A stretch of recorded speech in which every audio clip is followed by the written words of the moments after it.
প্রথম দুই ম্যাচে হতাশাজনক পারফরম্যান্সের পর মেহেদী হাসান মিরাজের নেতৃত্বাধীন বাংলাদেশ দল ওয়েস্ট ইন্ডিজের বিপক্ষে তৃতীয় ও শেষ ওয়ানডেতে ৩২১ রান করেও হোয়াইট ওয়াশ এড়াতে ব্যর্থ হয়। ক্যারিবীয় সাগরের পাড়ে ওয়ার্নার পার্কে ২৫ বল হাতে রেখে ৩২৫ রান তুলে ৪ উইকেটে জয় নিশ্চিত করে ওয়েস্ট ইন্ডিজ।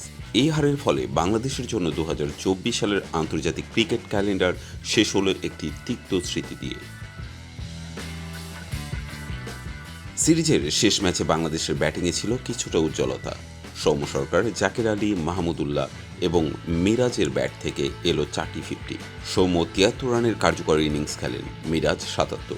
জাকের ও রিয়াদের শেষের দিকে ১৫০ রানের পার্টনারশিপ দলকে ৩২১ রানে নিয়ে যায়। মাহমুদুল্লাহ অপরাজিত ৮৪ রানে। তবে বোলিং বিভাগ সেই রান রক্ষা করতে ব্যর্থ হয়। ক্যারিবীয় ব্যাটারিদের দক্ষ ব্যাটিংয়ের সামনে মেহেদী, মিরাজ, রিশাদ হোসেনরা কোনোভাবেই প্রভাব ফেলতে পারেননি। উইকেটের মাঝের ওভারে আক্রমণাত্মক বল করতে না পারা এবং ভালো মানের বাঁহাতি স্পিনারের অভাব স্পষ্ট হয়ে ওঠে।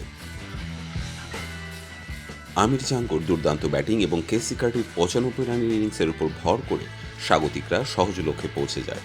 ২০২৪ সালে বাংলাদেশের ওয়ানডে পারফরমেন্স ছিল হতাশাজনক। শ্রীলঙ্কার বিপক্ষে হোম সিরিজে ২-১ ব্যবধানের জয় ছাড়া বছর জুড়ে উল্লেখযোগ্য কোনো সাফল্য আসেনি। আফগানিস্তানের কাছে ২-১ সিরিজে হার, বছরের শেষ দিকে ওয়েস্ট ইন্ডিজের কাছে হার। ম্যাচ শেষে অধিনায়ক মিরাজ বলেন, আমাদের বোলারদের জন্য এটি খুব কঠিন দিন ছিল। ব্যাটাররা ভালো করেছে এবং কয়েকটি ভালো জুটি পেয়েছি, তবে মাঝের ওভারে উইকেট নিতে পারেনি, যা বড় সমস্যা ছিল।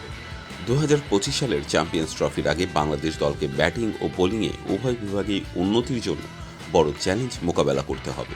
মিরাজ জানালেন, আমরা জানি কোথায় উন্নতি করতে হবে। আশা করি সঠিক পথে এগিয়ে যাওয়ার জন্য আমরা সেই পরিকল্পনা বাস্তবায়ন করতে পারব। এমন এক বছরে বাংলাদেশের কাছে চ্যাম্পিয়ন্স ট্রফি বড় পরীক্ষার মঞ্চ হতে যাচ্ছে।